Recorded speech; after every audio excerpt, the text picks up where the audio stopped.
ગુજરાતના સુરતમાં એકદમ સાચા જેવા જ લાગતા સ્ટીલના ગોલ્ડ અને સિલ્વર બટન ઓનલાઈન ₹3500 વેચાય છે। આ બટનને ગોલ્ડન કે સિલ્વર કલરમાં પ્લેટિંગ કરીને વેચવામાં આવે છે।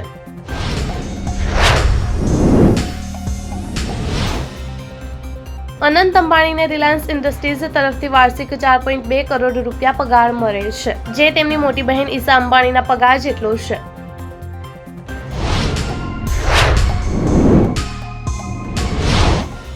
વાણિજ્ય મંત્રાલય અમેરિકા દ્વારા ભારતમાંથી આયાત પર લાદવામાં આવેલી 26% ટેરિફની અસરનું વિશ્લેષણ કરી રહ્યા છે। ગુરુવારે એક વરિષ્ઠ સરકારી અધિકારીએ આ માહિતી આપી હતી।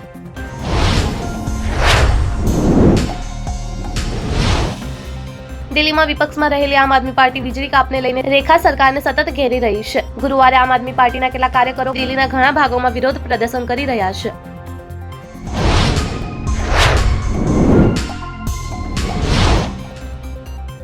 લખનૌમાં નકલી સલમાન ખાન બનીને રીલ બનાવનારા શખ્સ પર પોલીસે કાર્યવાહી કરી છે। પોલીસે આ શખ્સની ધરપકડ કરી લીધી છે।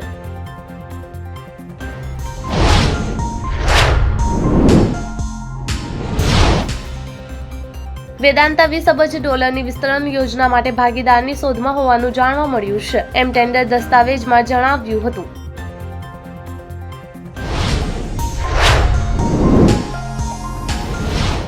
રિલાયન્સ નેજા હેઠળની રાઇઝે ઘરેલું ઈ સ્પોર્ટ્સ માર્કેટમાં પ્રવેશવા માટે ડેનમાર્ક સ્થિત બ્લાસ્ટ સાથે જેવીની રચના માટે હસ્તાક્ષર કર્યા છે। ભારતનું ઈ સ્પોર્ટ્સ માર્કેટ હાલમાં $3.8 અબજનું છે।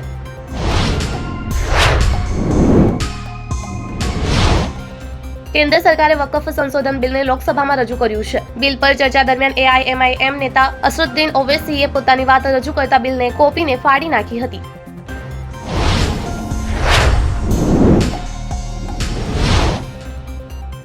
કારોબારી સપ્તાહના ચોથા દિવસે શેરબજાર ભારે ઘટાડા સાથે રેડ ઝોનમાં ખુલ્યું છે। સેન્સેક્સ 549 પોઈન્ટના ઘટાડા સાથે ખુલ્યો હતો।